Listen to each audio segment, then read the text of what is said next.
Maldito o homem que comer pão antes de anoitecer, para que me vingue dos meus inimigos. Pelo que todo o povo se absteve de provar pão. Todo o povo chegou a um bosque onde havia mel no chão. Chegando o povo ao bosque, eis que corria mel, porém ninguém chegou a mão à boca, porque o povo temia a conjuração. Jonatas, porém, não tinha ouvido quando seu pai conjurara o povo, e estendeu a ponta da vara que tinha na mão, e molhou no favo de mel, e levando a mão à boca, tornaram a brilhar os seus olhos. Então respondeu um do povo: teu pai conjurou solenemente o povo, e disse: maldito o homem que hoje comer pão. Estava exausto o povo. Então disse Jonatas: meu pai turbou a terra. Ora, vede como brilham os meus olhos por ter eu provado um pouco deste mel. Quanto mais se o povo hoje tivesse comido livremente do que encontrou do despojo dos seus inimigos. Porém, desta vez, não foi tão grande a derrota dos filisteus. Feriram, porém, aquele dia os filisteus, desde Micmas até Aijalon. O povo se achava exausto em extremo. E lançando-se ao despojo, tomaram ovelhas, bois e bezerros, e os mataram no chão, e os comeram com sangue. Disto, informaram a Saul, dizendo: eis que o povo peca contra o Senhor, comendo com sangue. Disse ele: procedestes aleivosamente, rolai para aqui hoje uma grande pedra. Disse mais Saul: espalhai-vos entre o povo e dizei-lhe: cada um me traga o seu boi e a sua ovelha, e matai-os aqui e comei, e não pequeis contra o Senhor, comendo com sangue. Então todo o povo trouxe de noite, cada um o seu boi, de que já lançara a mão, e os mataram ali. Edificou Saul um altar ao Senhor. Este foi o primeiro altar que lhe edificou. Disse mais Saul: desçamos essa noite no encalço dos filisteus, e despojemo-los até o raiar do dia, e não deixemos de resto um homem sequer deles. E disseram: faze tudo o que bem te parecer. Disse, porém, o sacerdote: cheguemo-nos aqui a Deus. Então consultou Saul a Deus, dizendo: descerei no encalço dos filisteus, entregá-los nas mãos de Israel? Porém, naquele dia, Deus não lhe respondeu.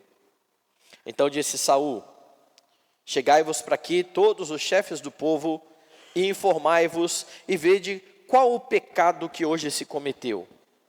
Porque tão certo como vive o Senhor, que salva Israel, ainda que com meu filho Jonatas esteja a culpa, seja morto. Porém, nenhum de todo o povo lhe respondeu.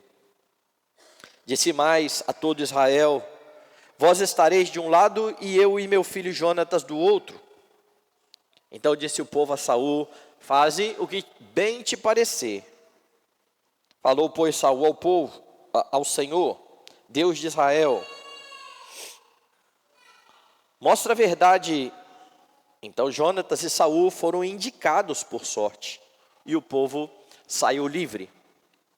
Disse Saul: lançai a sorte entre mim e Jonatas, meu filho. E foi indicado Jonatas. Disse então Saul e Jonatas: declara-me o que fizeste. E Jonatas lhe disse: então somente provei um pouco do mel com a ponta da vara que tinha na mão. Eis-me aqui, estou pronto para morrer. Então disse Saul: Deus me faça o que bem lhe aprouver. É certo que morrerás, Jonatas. Porém o povo disse a Saul: morreria Jonatas, que efetuou tamanha salvação em Israel? Tal não suceda. Tão certo como vive o Senhor, não lhe há de cair no chão um só cabelo da cabeça. Pois foi com Deus que fez isso hoje. Assim o povo salvou a Jonatas para que não morresse. E Saul deixou de perseguir os filisteus, e estes se foram para sua terra. Vamos orar. Amado Senhor e Salvador, queremos exaltar o teu nome. Queremos bendizer o Senhor nesta manhã e rogar ao Senhor que nos abençoe para que o nosso entendimento seja iluminado pelo teu Espírito. Que o Senhor não permita nenhuma desatenção, não permita que nada nos distraia, mas que os nossos ouvidos estejam bem atentos, Pai, à tua voz. Fala, Pai, ao nosso coração, em nome e por amor de Jesus. Amém. Meus irmãos, antes da sua coroação, Saul não era um homem muito religioso. Você viu na história que ele sequer conhecia o maior líder de Israel. Ele não tinha ideia de quem era Samuel, o homem que livrou Israel, usado pelo Senhor para livrar a Israel. Entretanto, Deus escolheu a Saul a fim de tratar o coração do povo que havia rejeitado o Senhor. O povo queria ser como as outras nações, queria um rei como as outras nações, e Deus então iria castigar aquele povo, escolhendo Saul para isso. Quando Saul foi ungido rei, você viu o Senhor Deus direcionando aquele homem por meio da palavra que era dita por Samuel. Entretanto, em certo momento da história, Saul começou a agir segundo o seu próprio coração, da maneira como mais lhe agradava, não confiando naquilo que Deus havia dito. Por meio de Samuel, Deus tinha dito que ele precisava esperar 7 dias, ele não aguentou esperar o 7º dia e diante da pressão, ele ofereceu sacrifícios ao Senhor, o que era vedado ao rei. E essa foi uma das razões, foi um dos motivos que levou o Senhor Deus a rejeitá-lo como rei. E assim que Deus rejeita Saul como rei, Samuel o deixa. E agora ele está totalmente sem direção, e sem direção ele fica apático. Os primeiros versículos aqui do capítulo 14 mostram um contraste entre essa apatia de Saul e aquilo que fez o seu filho movido por fé no Senhor. Ele entendia que eles eram o povo do pacto, ele entendia que Deus poderia livrar o povo, se assim quisesse, com pouco ou com muito. E confiado no Senhor, Jonatas leva o povo a uma primeira vitória na primeira batalha. O seu exemplo influencia tanto que Saul se ajunta ao exército. Homens que haviam deixado Israel e debandado para o lado dos filisteus, voltaram para o lado de Israel. Aqueles que estavam escondidos se ajuntaram à batalha.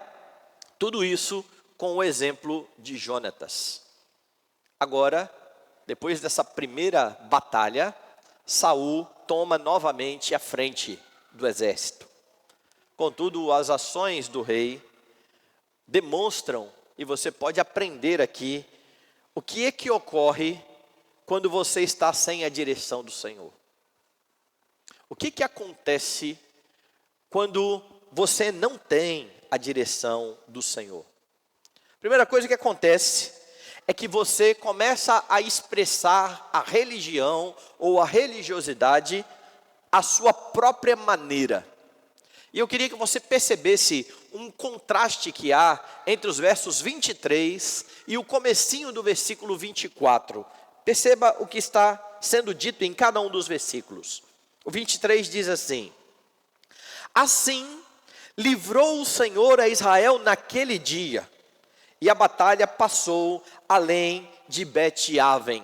No 24, estavam os homens de Israel angustiados naquele dia.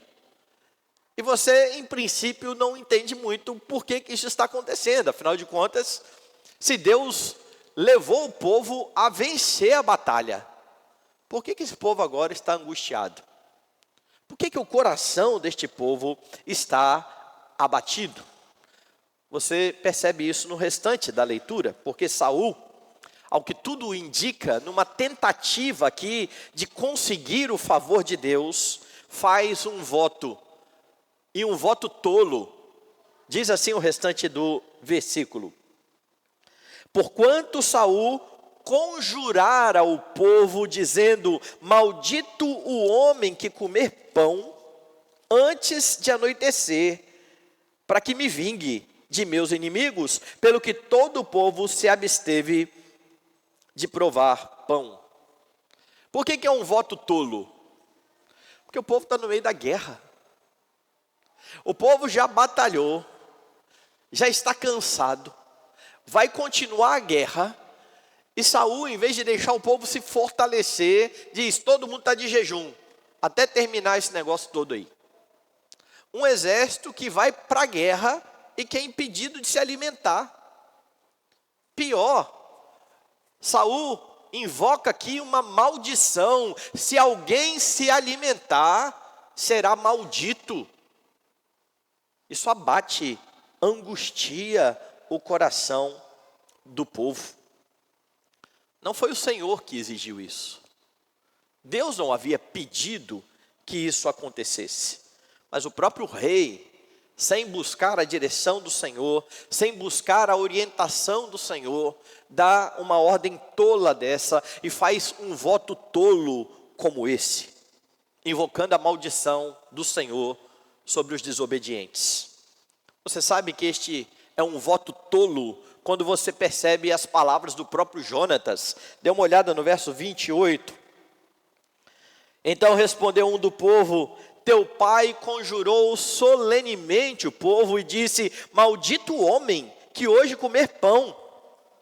Estava exausto o povo. Por que avisaram? Porque Jonatas não sabia do voto. Ele foi lá e provou um pouco de mel, e alguém já se antecipou e falou: Jonatas, não é para fazer isso. O seu pai conjurou o povo, mas o autor, ele faz questão de frisar: o povo estava exausto, o povo estava cansado. Veja o versículo seguinte: então disse Jonatas: meu pai turbou a terra. Ora, vede como brilham os meus olhos, por ter eu provado um pouco deste mel. Jonatas repreende a ação do pai, fala mal da ação do pai. Não foi correto o que fez o rei, não foi correto o que fez o meu pai, ele turbou a terra. E é interessante aqui, porque a despeito de ter construído um altar ao Senhor, está claro em todo o contexto que as ações de Saul, elas não são direcionadas por Deus. Se você for no verso 35, você vai ter assim: edificou Saul um altar ao Senhor. Este foi o primeiro altar que lhe edificou. Então veja como que Saul está expressando a sua religiosidade. Ele faz um voto, mas ele é precipitado nas suas palavras. Ele não para pensar no que ele está falando. Ele simplesmente abre a sua boca e promete algo diante de Deus. Agora ele constrói um altar. No verso 36 diz assim: disse mais Saul: desçamos esta noite no encalço dos filisteus e despojemo-los até o raiar do dia, e não deixemos de resto um homem sequer deles. E disseram: faze tudo o que bem te parecer. Disse, porém, o sacerdote: cheguemo-nos aqui a Deus. Então consultou Saul a Deus, dizendo: descerei no encalço dos filisteus, entregá-los-ás nas mãos de Israel. Porém, aquele dia, Deus não lhe respondeu. Ele constrói um altar ao Senhor, mas Deus não fala com ele. Deus não o direciona, Deus não o orienta, e então ele dá mais uma ordem para a batalha. O próprio sacerdote aqui, de maneira velada, repreende a sua ação. Vamos buscar a Deus? É como se o sacerdote tivesse falado assim: ô rei, antes de tomar uma atitude como essa, de ir para a guerra de novo, vamos buscar o Senhor. Saul está agindo por conta própria e Deus não o responde. Deus já havia deixado ele sem direção quando Samuel se foi, agora ele tem um outro sacerdote, Deus não fala com ele. Deus não tem compromisso com você. Quando você faz as coisas à sua maneira, em vez de buscá-lo. Em vez de se debruçar diante da Escritura e procurar a direção do Senhor, de tentar descobrir, por meio dos princípios e das leis estabelecidas pelo Senhor, qual ação você deve tomar. Quando você começa a fazer as coisas da sua maneira, segundo o seu interesse, Deus não tem compromisso com você. Então tenha muito cuidado para que as suas expressões religiosas não sejam apenas algo externo, algo aparente. Porque qualquer um que olhasse de fora, talvez julgasse o rei como um religioso, como alguém que está preocupado com o Senhor, ele está construindo o altar, ele está fazendo um voto diante de Deus, ele está tentando buscar ao Senhor. E há muitos assim na igreja, preocupados com esta aparência externa e usando a religião para os seus próprios fins. O que está por trás da motivação de Saul é o seu desejo de ganhar a guerra. Não é o seu desejo de honrar a Deus. O que está em jogo aqui é a batalha. Deus não responde a Saul. E Saul, em vez de reconhecer o seu pecado, busca um culpado. Alguém pecou. Alguma coisa aconteceu para Deus não falar com a gente. Ora, Deus o havia rejeitado. Samuel foi embora. E agora ele tenta buscar Deus de novo. Deus não responde e ele não sabe o que está acontecendo. Em vez de olhar para o seu coração, ele fica olhando e perguntando quem é que pecou. É isso que vai acontecer. E por causa disso, ele faz mais um voto impensado. Veja o verso 38, o que diz? Então disse Saul: chegai-vos para aqui, todos os chefes do povo, e informai-vos e vede qual o pecado que hoje se cometeu. Porque tão certo como vive o Senhor, que salva Israel, ainda que com o meu filho Jonatas esteja a culpa, seja morto. Porém, nenhum de todo o povo lhe respondeu. Disse mais a todo Israel: vós estareis de um lado, e eu e o meu filho Jonatas do outro. Então disse o povo a Saul: faze o que bem te parecer. Note aqui a linguagem religiosa. Tão certo quanto vive o Senhor, ou como vive o Senhor. E ele faz este voto apressado, à semelhança de Jefté, com uma diferença. Jefté disse: o primeiro que da porta da minha casa sair, eu vou oferecer ao Senhor. Mas ele não pensou que pudesse ser sua filha. Saul está dizendo aqui: ainda que seja o meu filho, eu vou matar. Vai ser morto. Vai ser punido. Ele fala de forma impensada, sem nenhuma preocupação em verificar o seu próprio pecado contra Deus. Ele não reconhece que por conta das suas ações, Deus não estava falando com o povo. Ele quer encontrar um culpado. Alguém aí está pecando para Deus fazer isso conosco. Há muitos Sauls dentro das igrejas, meus irmãos. Pessoas que estão com o coração distante do Senhor, que não reconhecem os seus pecados, mas que cumprem votos religiosos, ritos religiosos, fazendo isso não para Deus, mas pensando no seu próprio benefício, pensando na sua própria vida. Há quem, por exemplo, dê o dízimo pensando no que vai receber. Afinal de contas, se eu entregar o dízimo, Deus vai me restituir não sei quantas vezes mais. Depende da igreja. Cada igreja tem a sua promoção aí. Então, quando a pessoa oferta, ela não faz isso para honrar a Deus. Ela faz isso porque ela quer receber algo de volta. Pessoas que querem assumir cargos na igreja e que agem não para que Deus seja honrado, glorificado e a igreja edificada, mas o que importa é que o meu nome seja destacado. Fulano que fez, cicrano que executou esta programação. Pessoas que usam a religião para o seu próprio fim, fazendo tudo sem a direção de Deus, fazendo tudo segundo o intento do seu coração. Cuide do seu coração. Porque quando você não tem a direção de Deus, você começa a expressar a religiosidade à sua própria maneira. Deus não tem compromisso algum com isso. Mas o texto mostra mais. Quando você não tem a direção de Deus, você pode colocar outros em má situação. Sobretudo se você está numa posição de liderança. Sobretudo se você está numa posição de autoridade. Porque veja, Saul estabeleceu um voto tolo. Um voto que não faz o menor sentido para qualquer um que entende de guerra.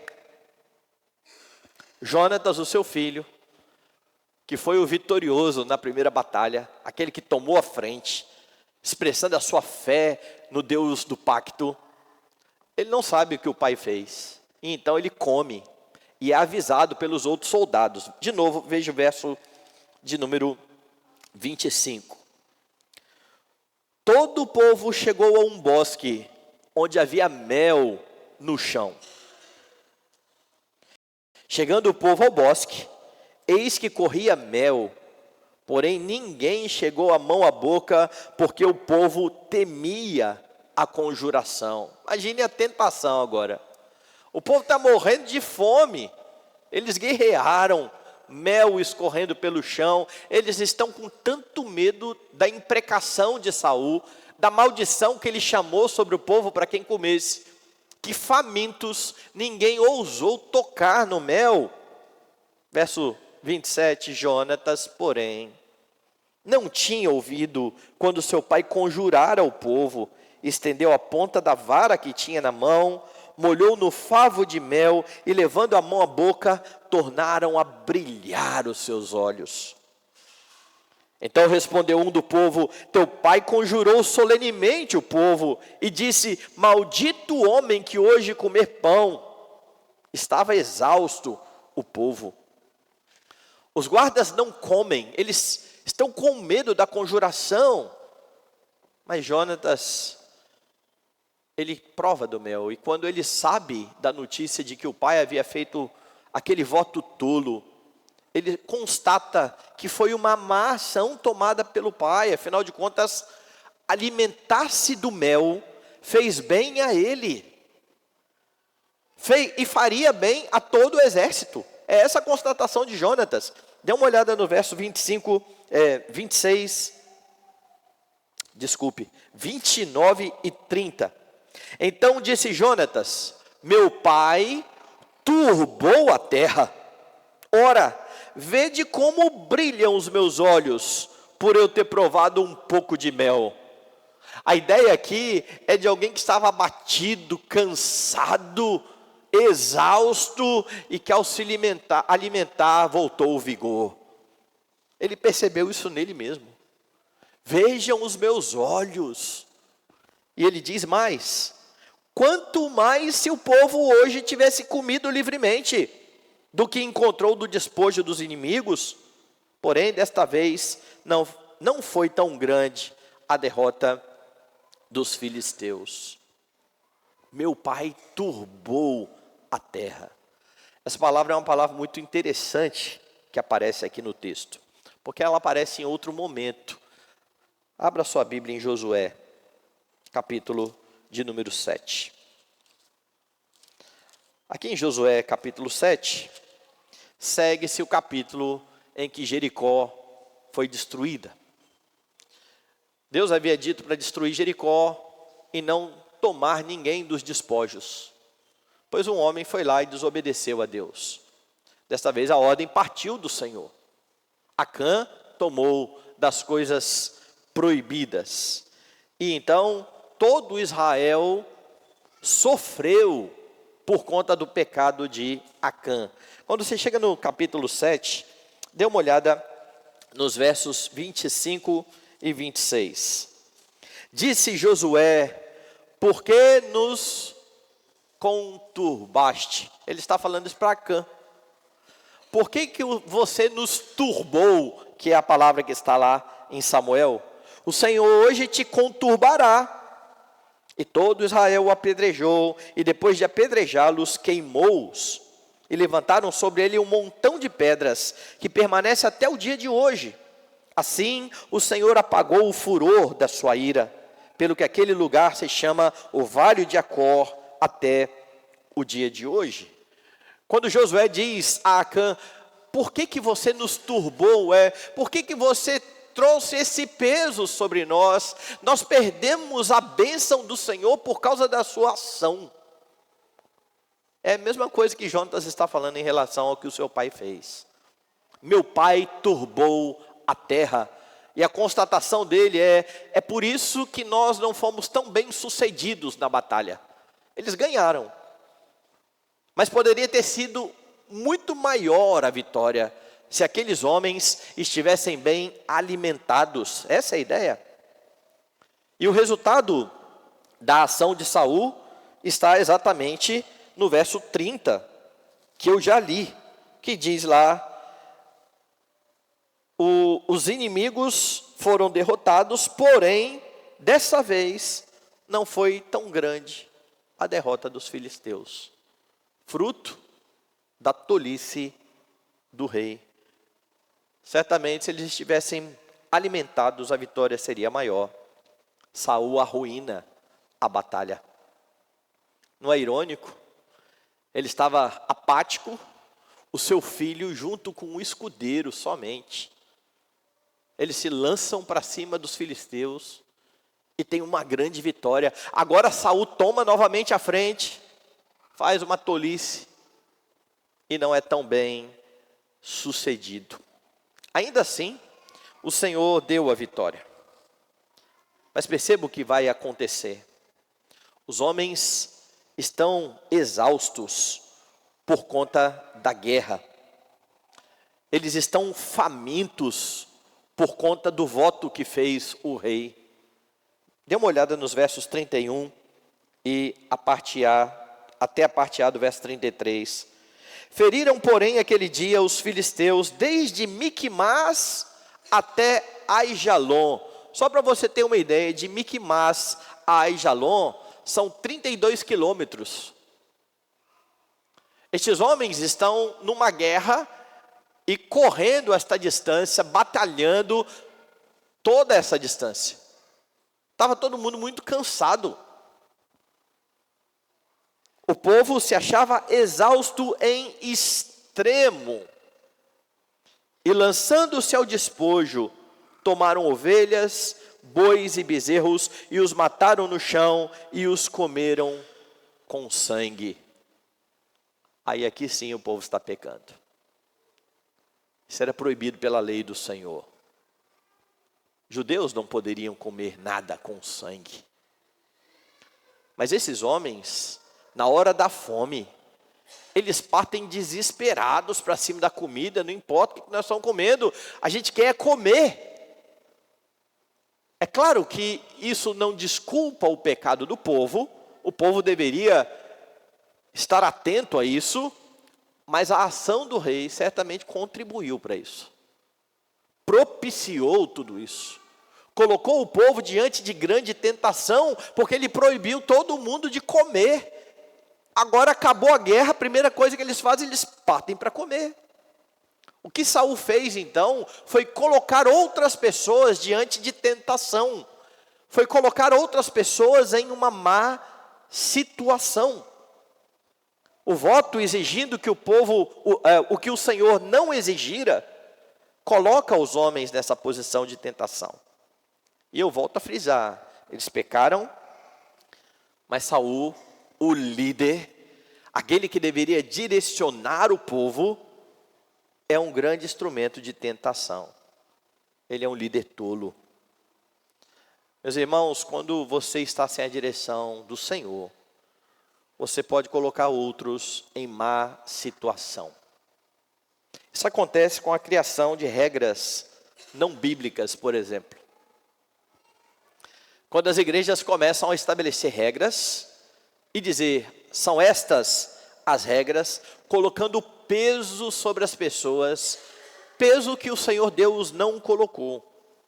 Na igreja, por exemplo, em vez de instruir o povo acerca do que é uma vida de santidade diante de Deus, começa-se a tentar fabricar uma santidade com regras do tipo, não prove isso, não toque aquilo que, conforme Paulo diz no Novo Testamento, não tem valor algum contra a sensualidade.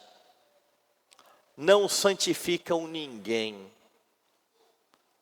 Paulo vai dizer ainda que o reino de Deus não é comida e nem bebida. Mas muitos insistem em colocar cabresto nas ovelhas, dizendo ou estabelecendo o que elas podem ou não podem comer, o que elas podem ou não podem beber, o que elas podem ou não podem assistir, o que elas podem ou... Em vez de dar direcionamento pela Escritura, formar nos membros da igreja o caráter de Cristo, para que maduros na fé, quer eles comam, quer eles bebam, quer eles façam outra coisa qualquer, eles façam para a glória de Deus. Regras só servem para criar peso sobre as pessoas. É você começar a legislar aonde Deus não quis legislar. O que é uma petulância. Porque se Deus não estabeleceu isso, quem sou eu para, segundo os meus gostos, fazer isso? Eu já ouvi várias pessoas dizendo assim, eu entendo que tomar vinho não é pecado. Ainda bem que você entendeu isso, né? Porque Jesus tomou vinho e Jesus não pecou. E Ele mandou a gente tomar vinho na ceia. Ele não mandaria a gente pecar. Então, se você entende que tomar vinho não é pecado, você entendeu bem. E aí, em vez de parar aí, a pessoa diz assim, mas eu acho que é melhor a pessoa não beber. Porra, como é que pode isso? Eu reconheço que Deus deixou a cargo da pessoa, mas eu, como líder, estou orientando, porque eu tenho um discernimento melhor do que o de vocês. Porque eu sei melhor do que vocês o que é bom para vocês serem santos. É isso que eu estou dizendo em outras palavras. E isso coloca peso, isso coloca jugo sobre os crentes, que ficam com a consciência pesada em simplesmente ter vontade de fazer alguma coisa que não é proibida pelo Senhor, mas que é proibido pela igreja. Então o fato só de pensar leva a pessoa a ficar em crise. Viver assim é viver de forma terrível. É viver aprisionado, sendo que a Bíblia diz que para a liberdade Cristo nos libertou. Neste sentido, graças a Deus, a nossa confissão de fé, ela estabelece o seguinte: só Deus é o Senhor da consciência. E a deixou livre das doutrinas e dos mandamentos humanos que em qualquer coisa sejam contrários à sua palavra, ou que em matéria de fé ou culto estejam fora da sua palavra. Presbiterianos deveriam ter esse direcionamento, porque esse é o nosso entendimento daquilo que a Escritura diz. Deus nos deixou livre de regras humanas. Então cuidado com aqueles que querem olhar para você e dizer o que vocês têm ou não que fazer, que não esteja proibido pela Escritura, é lógico. Mas que tem a ver apenas com gosto. O que eu posso, o que eu não posso. Quando as pessoas começam a dizer, não coma isso, não coma aquilo, não beba isso, não beba aquilo, não escute isso, não escute aquilo, não veja esse filme, não veja aquela... Deixe de lado. Crentes têm que ter discernimento diante de todas as coisas, a fim de honrar a Deus, e se necessário, para honrar a Deus, com todo o discernimento, Desligar a televisão quando tiver que desligar. Desligar o rádio quando tiver que desligar. Ou o stream, né? Já que ninguém ouve rádio hoje em dia. Mas com toda a consciência diante do Senhor Deus. Mas isso não acontece só na igreja. Há regras criadas por muitos pais que proíbem seus filhos de fazer coisas lícitas e acabam transformando seus filhos em fariseus. Porque na frente do pai ele não faz nada. É só o pai virar as costas que ele faz tudo aquilo que o pai diz para não fazer. O problema é que muitas destas coisas não são pecado. São apenas um gosto do pai ou da mãe. Ele não gosta daquilo. Mas o fato de eu gostar ou não gostar de alguma coisa não torna aquilo pecado. E colocar uma regra assim pode colocar o outro diante de tentação desnecessária. É colocar peso, é colocar jugo sobre os filhos, que muitas vezes passam a odiar a fé cristã, e passam a se referir à fé cristã como, Deus me livre, esse negócio de fé, tudo é pecado, nada pode fazer, eu não posso assistir um desenho, eu não posso ouvir uma música, eu não posso jogar bolinha de gude. Eu li uma vez um conjunto de regras e de usos e costumes de uma igreja famosa aí no Brasil, igreja neopentecostal, que eles falam até sobre que tipo de bola que as crianças podem jogar. Olha, se a criança jogar bola de borracha, isso é lícito. Mas se ela jogar com bola de couro, isso é pecado, da vaidade. Falei, mas que loucura é essa? Que maluquice é essa? Agora você imagina uma criança ouvindo uma regra louca dessa do pai. Meu filho, larga essa bola aí, essa de couro, joga com a outra ali. A outra é mais humilde. O menino vai achar que o pai é doido e com razão. E vai crescer ou alguém muito legalista, ou vai abandonar de vez a fé. Não coloque peso que Deus não tem colocado sobre os filhos. As regras dos pais, elas precisam ser direcionadas pela Escritura. Você quer ver outra coisa que acontece? Os pais falam para os filhos assim, pode namorar,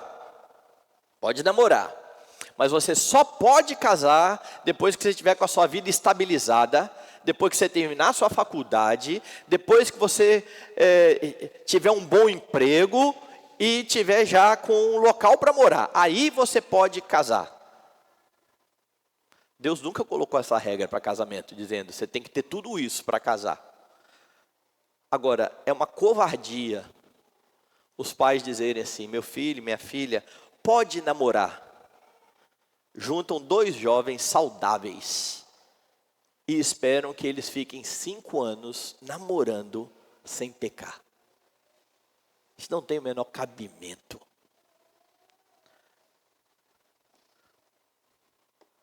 Ah, mas Deus diz que sexo fora do casamento é pecado. Claro que é. Então não proíba o casamento. Incentive seu filho a casar. Ah, mas ele é muito novo ainda, então fala para ele namorar só mais para frente. Não o exponha a essa tentação, isso é tolice, isso é colocar jugo. Porque se forem dois jovens saudáveis, espere que vai acontecer. Pode aguardar. Mas por que isso acontece? Regras de quem? Do pai e da mãe. Não, tá bom. Namora lá, casar só daqui 5, 6 anos. Experimente isso com outra coisa. Você chega em casa, deixe os seus filhos pequenos lá, abra 2 latas de leite condensado e 3 de doce de leite e coloque bem a amostra deles e fala assim, olha, não pode mexer nessas latinhas aqui, tá bom? E esqueça as latinhas lá e deixa lá. E no passar do tempo você vai ver que a latinha vai começar a diminuir. Magicamente. Você pergunta assim, você comeu ali? Eu falo assim, eu não. E a latinha vai diminuir. Até não ter nada mais. Se tocou aqui, eu não. Não coloque, por causa das suas regras, seus filhos diante de tentação. Isso é covardia. Isso não é bíblico. Quando você não tem direção do Senhor, você coloca outras pessoas em má situação. Mas há mais. Quando você não tem a direção do Senhor, você procura a sua própria honra. Em tudo que está ocorrendo aqui, Saul não está buscando a glória de Deus, Saul está buscando a própria glória. O que motiva as atitudes de Saul é a sua própria glória. Inclusive, a sua religiosidade é para a sua própria glória. Porque ela é expressa não de acordo com aquilo que Deus ordena, mas de acordo com aquilo que o rei acha que é correto. De acordo com aquilo que o rei acha que deve ser feito. E de forma muito irônica, quanto mais Saul busca honra, mais desacreditado ele fica. Mais desonrado ele está. Porque veja, ele ordenou um jejum do exército para vitória, ameaçou todo mundo, né? Caso quebrasse a regra. Resultado disso, o filho dele foi o primeiro a criticá-lo. O meu pai turbou a terra. O meu pai foi tolo. O meu pai fez um voto que não tem cabimento algum. Na ânsia de estar bem diante de Deus e conseguir o favor de Deus para ganhar a guerra, vexame. Mais ainda, ele planejou mais um ataque contra os filisteus, sem a direção do Senhor. O sacerdote chama ele de canto e o corrige, de forma branda, mas o corrige. Dê uma olhada no verso de número 37. Disse, porém, o sacerdote: cheguemo-nos aqui a Deus. Isso é logo depois de Saul ter dito no verso 36, desçamos essa noite no encalço dos filisteus, despojemo-los até o raiar do dia, e não deixemos de resto um homem sequer deles. E o sacerdote: calma, rei, será que seria bom buscar a Deus? Não. O senhor não está esquecendo de nada, não? Agora é o sacerdote que está corrigindo a ação do rei. Mas há mais. O rei buscou a Deus, segundo o sacerdote pediu. Deus não respondeu. Alguma coisa aconteceu. Alguém pecou e agora ele quer descobrir quem foi que pecou, porque Deus não respondeu. Veja o verso 39 de novo. Tão certo como vive o Senhor, que salva Israel, ainda que com meu filho Jonatas esteja a culpa, seja morto. Porém, nenhum de todo o povo lhe respondeu. Veja como que foi o desenrolar dessa história. Saul disse: nós vamos buscar aqui quem foi que pecou. Primeira coisa que ele faz, verso 40. Disse mais a todo Israel: vós estareis de um lado, eu e meu filho Jonatas do outro. Então disse o povo a Saul: faze o que bem te parecer. Primeira coisa, ele separa os grupos. Mas veja que interessante. A culpa não é minha. E eu sei que a culpa também não é do meu filho. Então vem cá, meu filho. Nós estaremos do lado, o povo estará do outro. Primeira coisa que ele faz. Veja os versos 41 e 42. Ele vai rogar a Deus agora que mostre a verdade. Diz assim: falou, pois, Saul ao Senhor, Deus de Israel: mostra a verdade. Então, Jonatas e Saul foram indicados por sorte. E o povo saiu livre. Primeira coisa que Saul talvez não esperava. Veio para o lado de cá. O povo está livrado. Não há culpa no povo. Então Saul agora fica numa situação apertada. Veja o versículo seguinte. Disse Saul: lançai a sorte entre mim e Jonatas, meu filho. E foi indicado Jonatas. E agora ele tinha feito um voto específico. Mesmo que a culpa esteja com o meu filho, eu vou matar o meu filho. o rei, por conta de toda a sua tolice, está numa situação complicada. E o que ele faz nesse momento? Ele arreda o pé na sua palavra? Ele diz, meu povo, eu me precipitei. Eu estou achando que eu estou fazendo muita besteira. Foi um voto errado. Foi um voto tolo. De jeito nenhum. Ele exige de Jonatas uma confissão e decide matar o próprio filho. Verso 43. Disse então Saul a Jonatas, declara-me o que fizeste.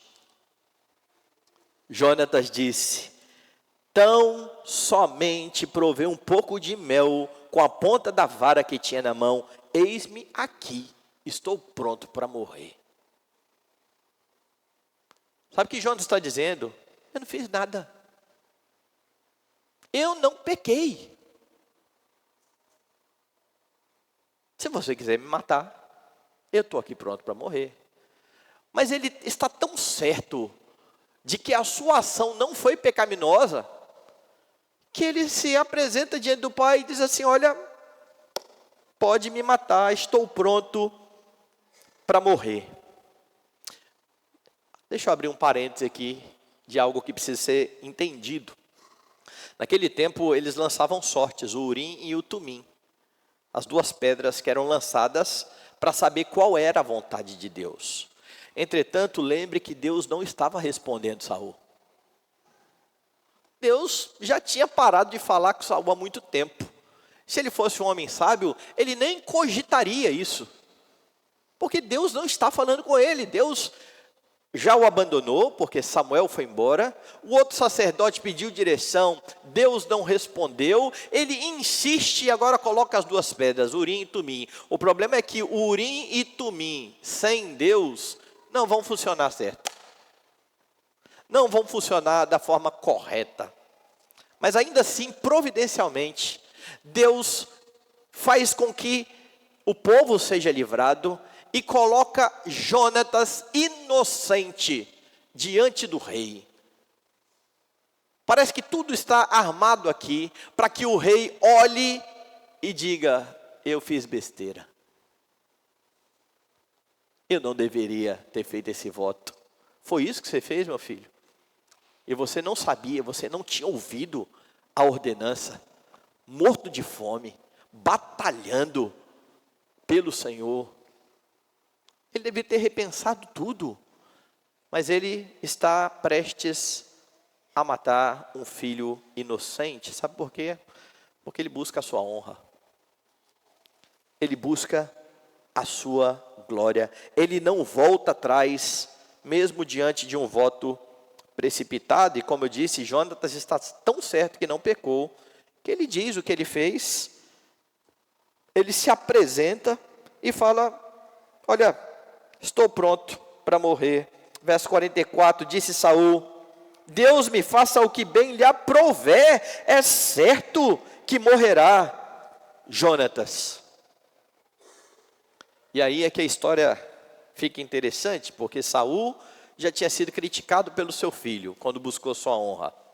Saul já tinha sido corrigido pelo sacerdote, quando estava tentando buscar sua honra. E aqui, mais uma vez, Saul está preocupado com a sua honra e está a ponto de matar um inocente. Veja o versículo que se segue. Porém, o povo disse a Saul, morrerá Jonatas, que efetuou tamanha salvação em Israel? Tal não suceda. Tão certo como vive o Senhor, não lhe há de cair no chão um só cabelo da cabeça, pois foi com Deus que fez isso hoje. Assim, o povo salvou a Jonatas para que não morresse. O próprio povo deveria se submeter às ordens do rei, diz, ninguém vai morrer aqui não, rei. Esse moço está agindo debaixo da direção de Deus. Esse moço foi usado por Deus para livrar a Israel. Ele não vai morrer. E nesse ponto, talvez você já tenha lembrado de outra história que aconteceu lá no Novo Testamento. Porque lá no Novo Testamento você tem um filho, que é o Filho de Deus, que de fato não pecou, não cometeu pecado algum. Ele é o rei. E ele é levado diante das autoridades. E ele é julgado como um criminoso. Ele não se nega a morrer. Providencialmente, Deus está livrando Jonatas da morte. Porque Saul acha que é culpa de Jonatas tudo aquilo que está acontecendo. E se ele é pecador, ele tem que morrer. Se é ele que está impedindo de Deus nos responder, ele tem que ser morto. Lá no Novo Testamento, aquele que é a razão da gente ser ouvido por Deus, que é o mediador. Sem ele ninguém se achegaria a Deus. Não é livrado da morte pelo Pai. Pelo contrário, o Pai coloca de fato os pecados do povo sobre ele. E é ele que morre para que o seu povo tenha vida. Deus livra Jonatas, mas Deus não livra o seu próprio filho. Jonatas não é redentor do povo. Cristo é. Mas a inocência de Jonatas aponta para a inocência de Cristo. Aponta para aquilo que aconteceu naquele terrível julgamento. Aqui o povo está reconhecendo que Jonatas foi instrumento de Deus. Lá eles estão olhando para Cristo e duvidando da sua divindade, e duvidando daquilo que ele dizia ser o próprio Deus, o rei verdadeiro de Israel. E tudo isso sofreu Cristo, ele se submeteu a tudo isso, para que você pudesse ter direção da parte do Senhor, por meio da palavra. O que você percebe aqui é que Deus não divide a sua glória com ninguém, e que você precisa avaliar o seu coração, a fim de verificar se as suas ações têm por fim a glória de Deus, ou a sua glória. Cuide então para que, na ânsia de parecer sábio e piedoso externamente, você acabe conseguindo apenas que as pessoas olhem para você e desacreditem de você. Saul busca a sua glória. Saul está afastando todos dele. Há pessoas que saem da igreja porque não confiam mais em seus líderes. Há filhos que não confiam na direção dos seus pais. Eles já perceberam que seus pais não estão preocupados com eles. Eles estão preocupados com a sua própria glória. Eles percebem que tudo que os pais estão fazendo não é para que eles sejam bem-sucedidos e honrem a Deus, mas para que os pais levem a glória por isso. Viu o filho de fulano? Que menino de ouro. Quem foi o responsável? Fulano. Tudo para a glória de fulano. Os filhos percebem isso. Eles compreendem onde é que está o foco dos pais. Então cuidado para não educar o seu filho a fim de que ele seja um troféu para você. Porque essa tem sido a motivação de muitos pais. Eles querem que os outros elogiem os seus filhos para que eles sejam vistos como pais excelentes. Se você conseguir ter filhos piedosos, por mais que você tenha se esforçado para isso, e você deve se esforçar para isso, a glória é do Senhor, não é sua. Deus está usando a sua vida como instrumento, mas é Ele quem está forjando no seu filho esse caráter piedoso. Não se esqueça disso. Outra questão importante a ser vista aqui é que aqueles que são liderados, eles não devem fechar os olhos para as ordens insensatas dos seus líderes. O rei deu uma ordem, o filho foi o primeiro a dizer, isso foi tolice. O rei mandou matar quem não devia, o povo todo falou, não, isso não vai acontecer. Tem muita gente na igreja que só de pensar em questionar alguma coisa dos líderes, lembra do versículo, não toque no ungido de Deus. E fica com medo até de falar, eu acho que está errado isso aqui, você podia me explicar um pouquinho melhor pela Bíblia? Eu não estou conseguindo entender isso. Não, é o ungido do Senhor. E como eu já disse aqui já algumas vezes, esse versículo só serve se você está querendo dar uma surra em algum presbítero. Não toque no ungido do Senhor, aí vale. Mas falar sobre ideias, abrir a Bíblia, não. Nós não somos chamados a obedecer cegamente. Nós obedecemos e esse é o juramento que fazemos quando somos aqui na frente questionados, né? Para entrar na igreja. Você promete obedecer às autoridades enquanto elas forem fiéis às Escrituras? Sim.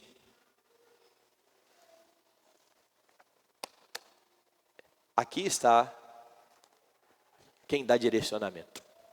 Deus por meio da palavra. Meus irmãos, Saul, o rei que estava sem a direção do Senhor, acabou por expressar a religião à sua própria maneira, colocou outras pessoas em má situação, buscou a sua própria glória. Deixou o seu filho quase morrer, na verdade quase levou o seu filho à morte, por razões erradas.